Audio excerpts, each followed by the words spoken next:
बेटा मैंने जो है पिछले वीडियो में आपसे कहा था कि एक्सेलरेशन जो त्वरण होता है वो डिसाइड करता है कि वस्तु की गति कैसी हो।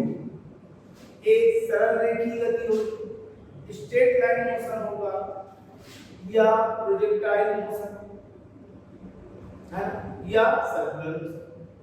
तो ये बात कैसे क्लियर होगा कि वस्तु की गति कैसे। तो जरा देखिए, मान लीजिए कि एक वस्तु है, उसकी गति के बारे में आप लोग जब चर्चा करते हैं तो हम लोग कहते हैं कि 1D 2D और 3D, 1 डायमेंशनल 2 डायमेंशनल 3 डायमेंशनल। वो बात की बात पहले यहाँ कि x और y कोऑर्डिनेट। मान लीजिए कि कोई वस्तु है,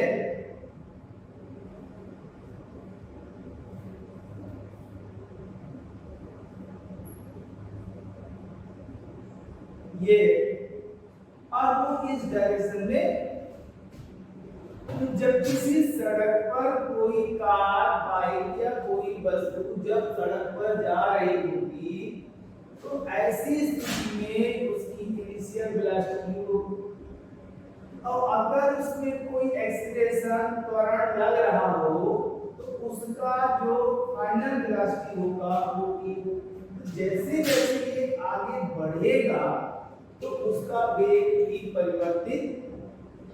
अब जरा ध्यान देना, यहाँ जो एक्सीलरेशन है, जो त्वरण है, ये त्वरण है, वो इस वेग का परिमाण बदल रहा है या उसकी डायरेक्शन बदल, परिमाण बदल रहा है या उसकी दिशा बदल रहा है। सोचने वाली बात। तो देखिए यहाँ पर अगर मान लीजिए 20 मीटर पर सेकंड है और ये आपका 40 मीटर पर सेकंड होगा, तो इसका मतलब है कि वेलोसिटी का मैग्नीट्यूड यानी परिमाण चेंज हो रहा है, परिमाण बदल रहा है 20 से, लेकिन डायरेक्शन, दिशा वही है। तो इसका मतलब जो रेखीय गति, स्ट्रेट लाइन मोशन या सरल रेखीय गति का मतलब ये है कि अगर कोई वस्तु किसी ऐसे त्वरण से गति करे जो उसके वेग के परिमाण को तो परिवर्तित करे, लेकिन उसकी डायरेक्शन, उसकी दिशा में कोई परिवर्तन ना। अगर त्वरण परिमाण बदलता है और दिशा में कोई परिवर्तन नहीं करता तो इस तरह की गति को हम स्ट्रेट लाइन मोशन या ऋजु रेखीय गति कहते हैं। क्लियर हुआ? एक्सीलरेशन त्वरण परिमाण को बदले लेकिन डायरेक्शन, दिशा को ना बदले तो ऐसी गति को हम क्या कहते हैं? सरल रेखीय गति। क्लियर हुआ? परिमाण बदला, दिशा। दूसरी बात बेटा, दूसरी बात ये है कि अगर कोई वस्तु किसी ऐसे त्वरण से गति करे, ये कौन सी गति है? स्ट्रेट लाइन, सरल रेखीय। अगर कोई वस्तु ऐसे त्वरण से गति करे जो परिमाण बदले, दिशा ना बदले, दिशा में परिवर्तन ना हो, डायरेक्शन चेंज ना हो, तो ऋजु रेखीय, सरल रेखीय। और अगर कोई वस्तु ऐसे त्वरण से गति करे जो उसके परिमाण में परिवर्तन ना करे, परिमाण में परिवर्तन ना करे, केवल और केवल दिशा में परिवर्तन करे, तो वो क्या हो? देखिए, अगर वस्तु क्या ऐसे भी गति कर सकती है कि उसका परिमाण, ये देखो V1 V2 V3, ये आपका 5 मीटर पर सेकेंड, यहाँ भी 5 मीटर पर सेकेंड और यहाँ भी 5 मीटर पर सेकेंड। मैग्नीट्यूड सब जगह सेम है, परिमाण वही है, लेकिन उसकी डायरेक्शन चेंज। देख इसकी दिशा अपवर्ड, ये लेफ्ट साइड में और ये इधर, यानी वस्तु इस तरह से गति कर रही है कि उसके वेग का परिमाण मतलब उसकी स्पीड कांस्टेंट बनी हुई है, लेकिन उसकी डायरेक्शन, उसकी दिशा हर क्षण बदल रही है। इसमें परिमाण बदल रहा था, डायरेक्शन नहीं बदल रहा था, और इसमें डायरेक्शन चेंज हो रही है, दिशा बदल रही है, लेकिन उसके परिमाण में कोई अंतर, उसके परिमाण में कोई अंतर नहीं हो। क्लियर हुआ बेटा? परिमाण नहीं बदल रहा, दिशा बदल रही है। तो यानी जब कोई पूछे कि वो कौन सी गति है, तो circular motion, uniform circular motion, एक समान वृत्तीय गति है कि नहीं? एक समान वृत्तीय गति है। क्लियर है? यानी वस्तु किसी ऐसे त्वरण से गति करे जो उसकी केवल दिशा में परिवर्तन करे, परिमाण में परिवर्तन ना करे, एक समाचार से गति करे, तो इस गति को हम एक समान वृत्तीय गति, यूनिफॉर्म सर्कुलर मोशन कहते हैं, है ना? ठीक है। अच्छा, अगर कभी ऐसा हो जाए कि वस्तु का जो त्वरण है, इसमें त्वरण हमेशा किधर लगता है? सेंटर। ऐसा हो सकता है कि जो उसका त्वरण है वो उसके मैग्नीट्यूड को भी चेंज करे और उसकी डायरेक्शन को भी चेंज, दिशा भी बदले और उसका परिमाण भी बदले, दोनों में परिवर्तन। यहाँ केवल परिमाण, यहाँ केवल डायरेक्शन, दिशा चेंज हो रही थी। अब आओ कि परिमाण और दिशा दोनों बदले।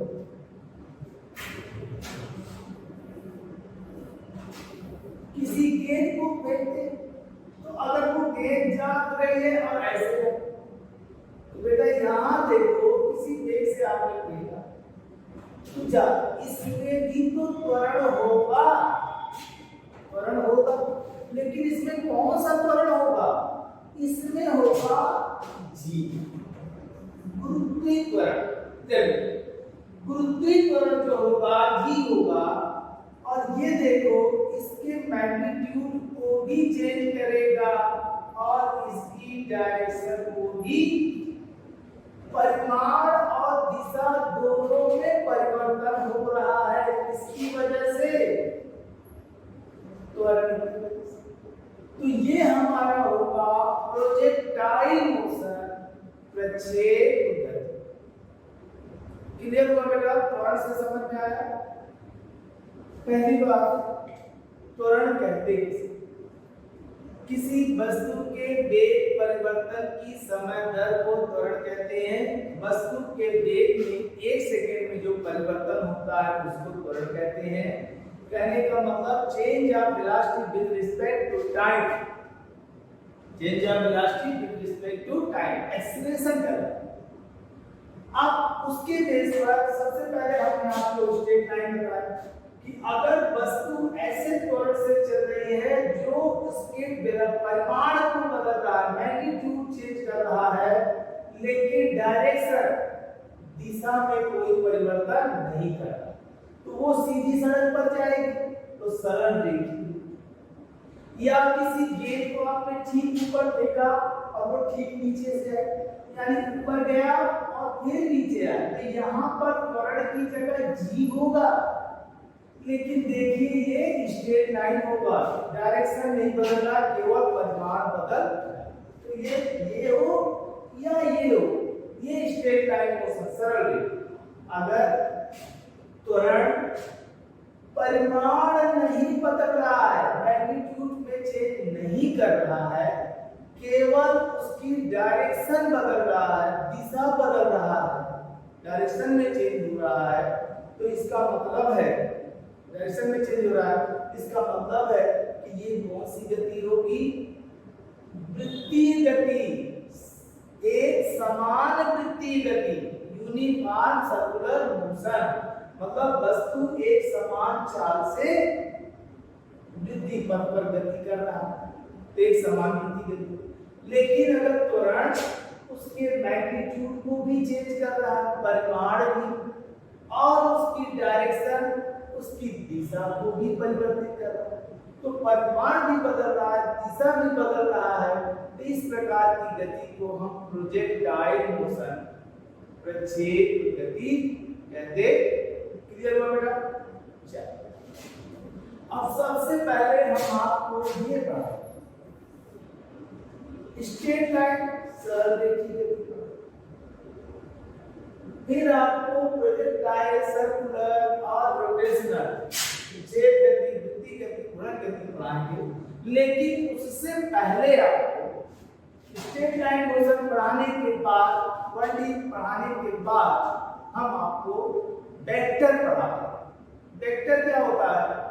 वेक्टर कोई टॉपिक ऐसा नहीं है, आप लोग मैथ में पढ़े होंगे, लेकिन वेक्टर के कुछ जो फार्मूले हैं उसको हमें यूज करना पड़ेगा। वो इस प्रोजेक्टाइल मोशन में, सर्कुलर मोशन में, 2D मोशन में, 3D मोशन में उस वेक्टर के फार्मूलों का हमको यूज करना पड़ेगा। तो अगर बेटा आपको वेक्टर का वो फार्मूले पता नहीं होंगे तो कुछ प्रॉब्लम आए, है ना? लेकिन कोई बात नहीं, हम पहले स्ट्रेट लाइन मोशन पढ़ाएंगे और उसके बाद फिर हम आपको वेक्टर पढ़ा करके, और जब वेक्टर के फार्मूले जो हमें यूज में लाने हैं बस उतना, उसको जानने के बाद फिर हम प्रोजेक्टाइल और सर्कुलर और रोटेशनल पढ़ेंगे। इस तरह से मोशन का चैप्टर आगे बढ़ता। ठीक, तो आइए आपको पढ़ाते हैं स्ट्रेट लाइन मोशन, सरल रेखीय। तो सरल रेखीय गति में आपने क्या पढ़ा कि जब कोई वस्तु किसी ऐसे त्वरण के अंतर्गत गति करता है, त्वरण के अंतर्गत गति करता है जो उसके वेग के परिमाण को परिवर्तित करता है परंतु उसकी दिशा को परिवर्तित नहीं करता, तो ऐसी गति को हम सरल रेखीय गति कहते। देखिए ये एक्स एक्सिस के कोऑर्डिनेट बता रहे हैं, ये आपका इनिशियल पॉइंट है और ये आपका पॉइंट। अगर कोई वस्तु है, जैसे मान लीजिए कार ही है ना, ये आपका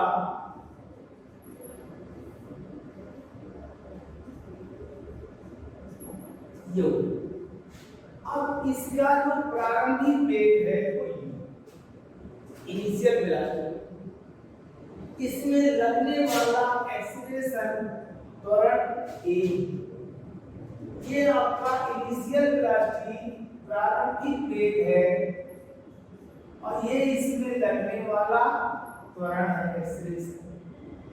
कुछ समय के बाद डेल्टा टी टाइम के बाद ये यहां से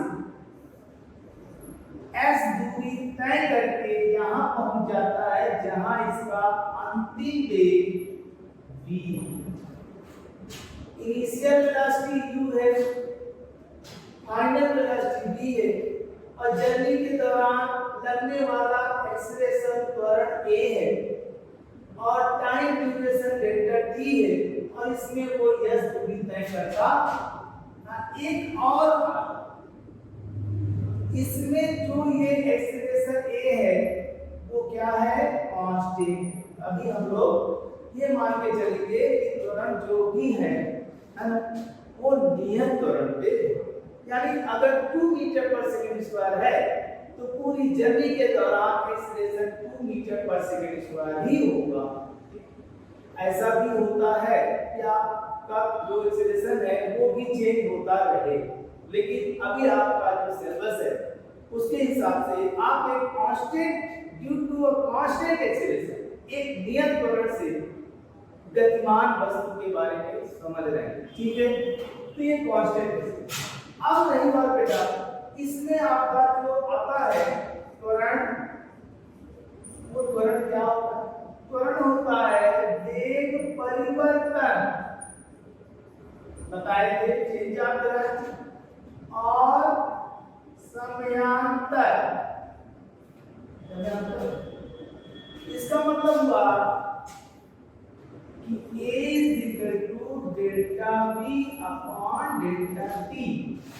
यानी a is equal to delta v, तो फाइनल वेलोसिटी है माइनस इनिशियल वेलोसिटी, तो v माइनस v अब बाय डेल्टा, सही है बेटा, ये होगा।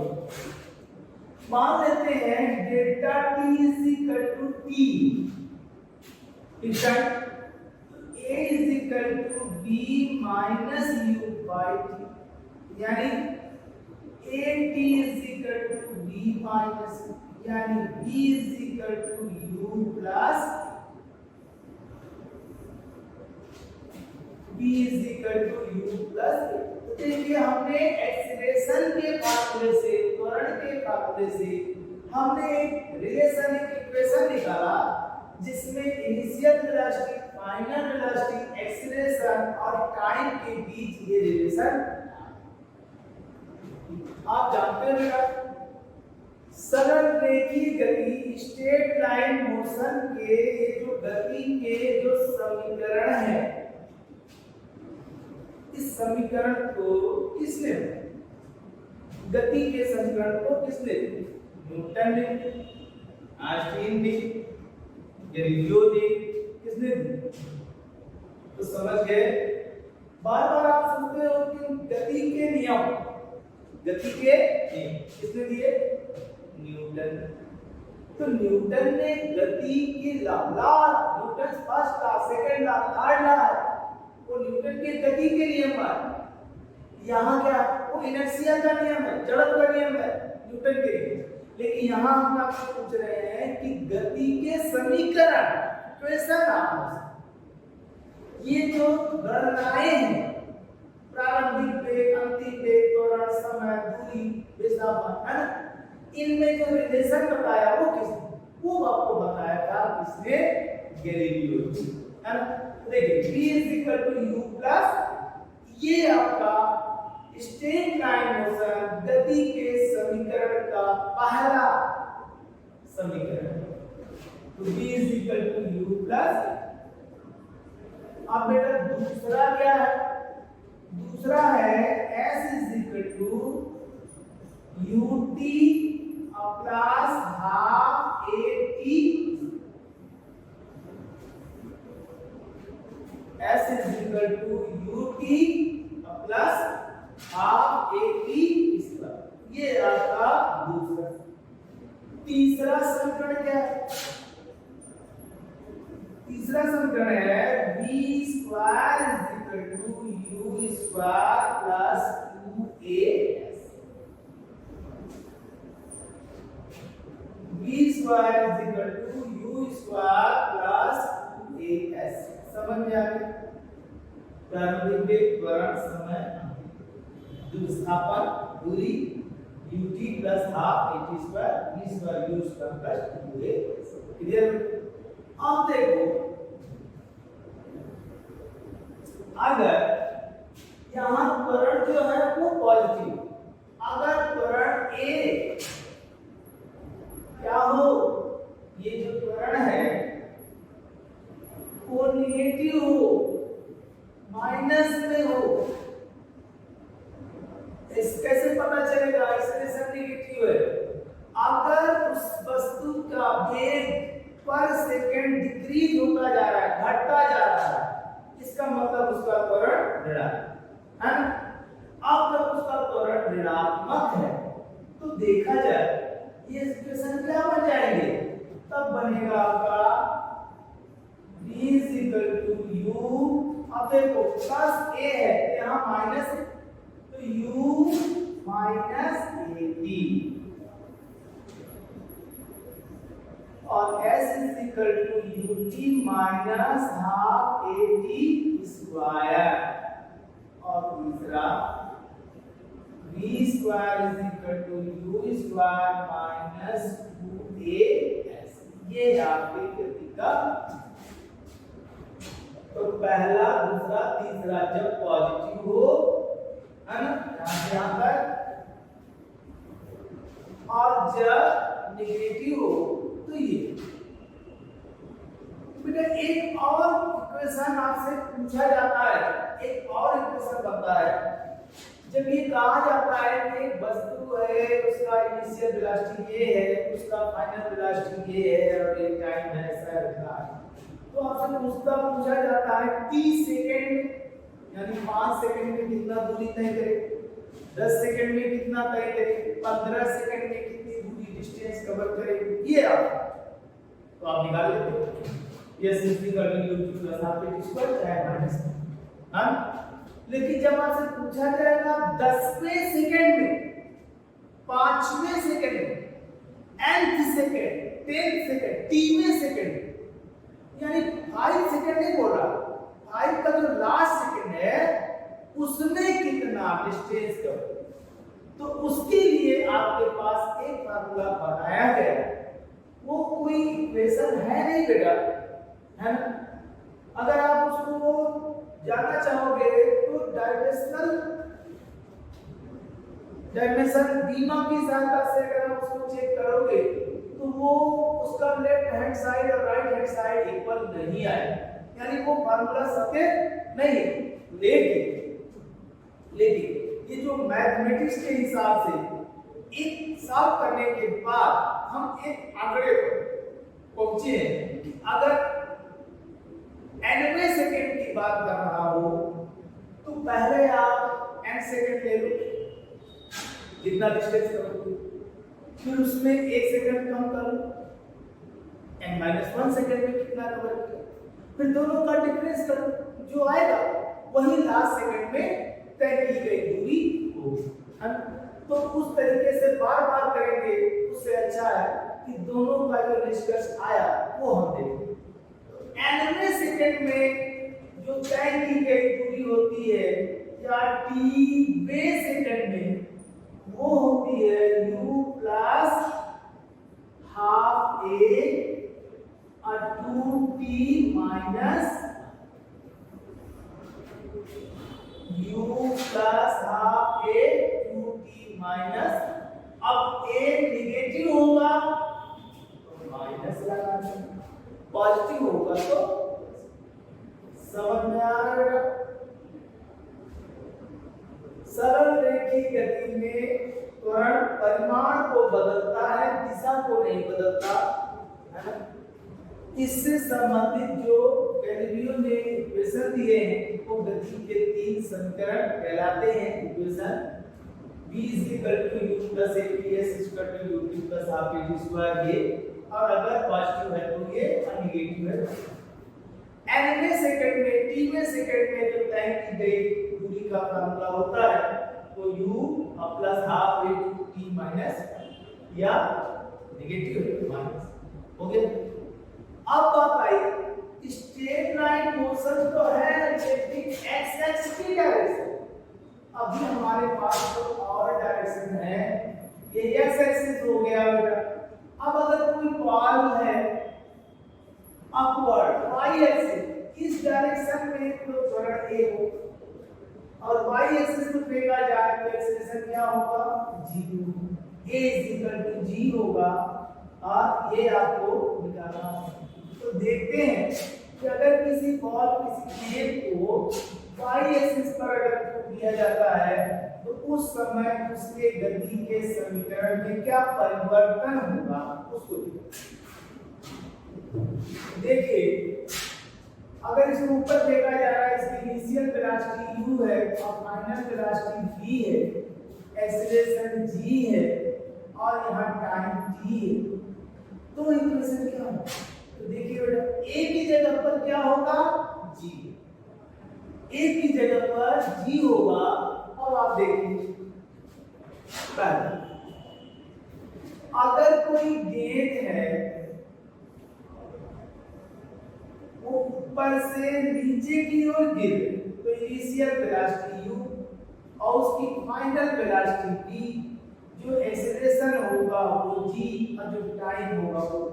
तो अगर हम इसके बारे में कहें कि एक गेंद है जो डाउनवर्ड है, नीचे की ओर गिर रही है, तो उसके गति का समीकरण जैसे जैसे नीचे गिरेगा उसकी वेलोसिटी क्या होगी, बढ़ती जाएगी। जैसे मान लीजिए यहाँ पर 0 है, 10 होगा, 20 होगा, 30 ऐसे आए, तो ऊपर से नीचे आएगी तो उसकी वेलोसिटी बढ़ती जाएगी, और नीचे से ऊपर जाएगी तो घटती जाएगी। तो अभी हमको ये देखना है कि उसकी जो वेलोसिटी है वो ऊपर से नीचे की ओर आने पर किस तरह से चेंज होगी।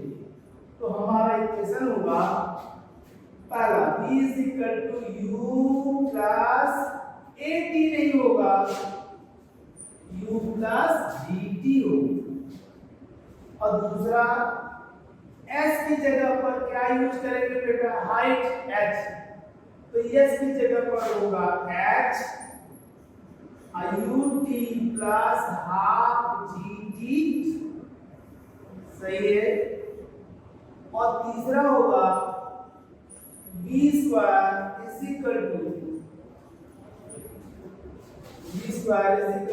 u स्क्वायर प्लस 2gh होगा।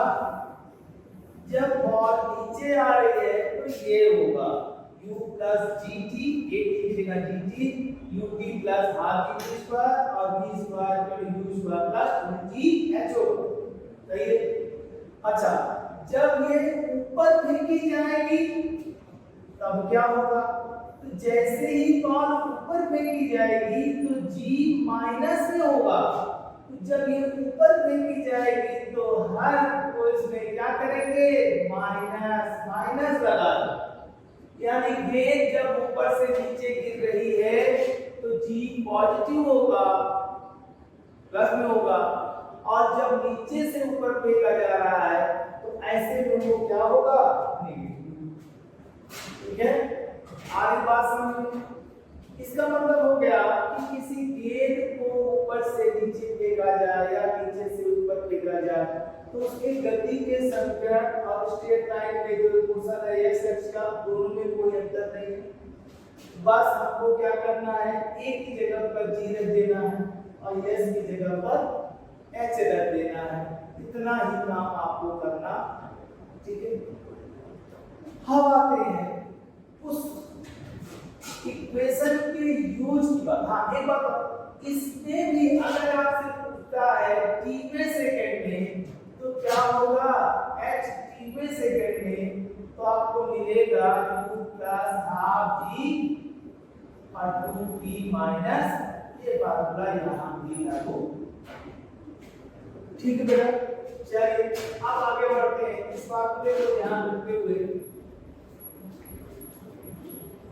अगर इससे संबंधित कोई क्वेश्चन पूछा जाए हम सॉल्व कर ही लेंगे, है?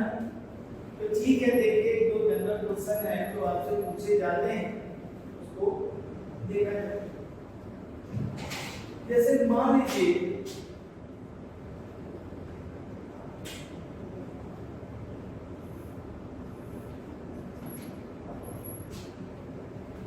एक बॉल है और उसको हम किसी वेग से ठीक ऊपर फेंकें, तो अगर हम उसको u मीटर पर सेकंड की वेलोसिटी से बॉल को ऊपर थ्रो करेंगे तो जैसे जैसे बॉल ऊपर जाएगा तो उसकी वेलोसिटी क्या होगी, कम, डिक्रीज करती जाएगी, उसका वेग घटता जाएगा बेटा। और जब उसका वेग घटता जाएगा तो एक ऐसी कंडीशन आएगी कि मैक्सिमम हाइट पर पहुंच करके उसका जो वेलोसिटी है वो क्या होगा, जीरो, उसका वेग शून्य हो जाए, उसका वेग शून्य है। और जब वेग शून्य हो जाएगा तो वो फिर वापस रिटर्न, जब ये वापस आएगा तो फिर इसका वेग जीरो से फिर बढ़ता हुआ, इसका मतलब तब इसका इनिशियल वेलोसिटी जीरो होगा और यहां आएगा तो उसका फाइनल वेलोसिटी। अब सवाल ये बनता है कि अगर किसी गेंद को 20 मीटर या 40 मीटर पर सेकंड की वेलोसिटी से ऊपर फेंका जाए तो जैसे जैसे ये ऊपर जाएगा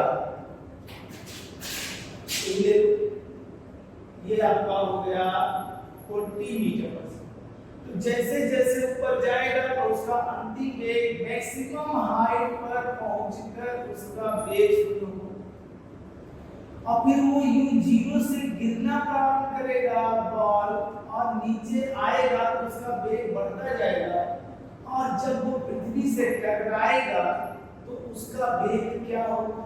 तो जीरो से फिर यहाँ बढ़ते बढ़ते फिर वो 40 को ही प्राप्त कर लेगा, यानी 40 मीटर पर सेकंड के वेग से।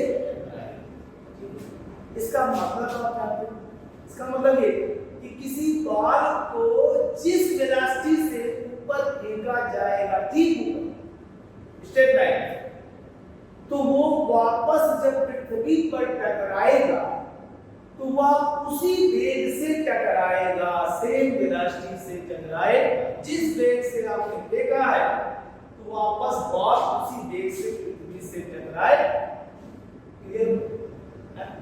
अच्छा, जितना टाइम ये ऊपर जाने में लगाएगा उतना ही टाइम ये ऊपर से नीचे आने में भी लगाएगा, है? जितना टाइम ऊपर जाने में लगाएगा उतना ही टाइम ये ऊपर से नीचे आने में भी लगेगा। क्लियर हो गया, है ना? तो ये क्वेश्चन आपका बन गया।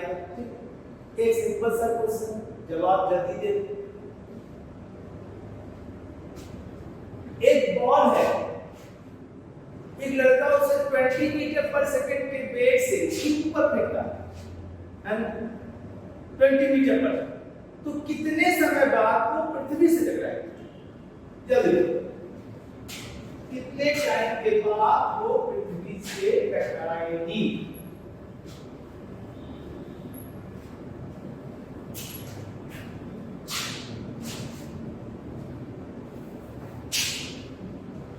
समीकरण आपके सामने है, जो भी है आप यूज करके बता दीजिए।